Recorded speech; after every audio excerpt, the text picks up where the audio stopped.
Hey guys, this is your weekly Innovation Insight. Microsoft Excel becomes a proper programming language. Microsoft's researchers believe they have now finally transformed Excel into a full-fledged programming language, thanks to the introduction of a new feature called Lambda. With Lambda, Excel has become Turing complete. You can now, in principle, write any computation in the Excel formula language.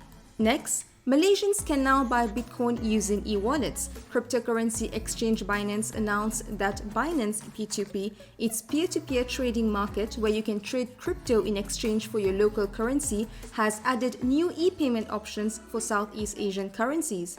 The e-wallets include DBS Payla, Shopee Pay, Touch 'n Go e-wallet, and GrabPay, among others. The process is as easy as simply going into your profile and choosing your e-wallet as the payment option. Next, Ikea acquires 49% stake in Bank. Furniture retailer Ikea is to acquire a 49% stake in Bank with the aim of offering a full suite of banking services in-store and online. Lastly, more purchase of Bitcoin. After Tesla bought $1.5 billion in Bitcoin, MicroStrategy, a business intelligence firm, intends to offer a $600 million aggregate principal amount of convertible senior notes.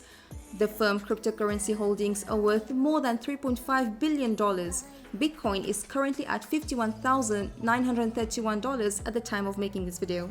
So here's a question for you. How are you getting ready for a disruption from the amalgamation of cryptocurrency trading platforms and e-wallets? In summary, Microsoft Excel becomes a proper programming language. Malaysians can now buy Bitcoin using e-wallets. After Tesla bought Bitcoin for $1.5 billion, MicroStrategy is going to purchase Bitcoin worth $600 million. Ikea acquires 49% stake in Bank. Thank you for watching. This was brought to you by The Entrepreneur.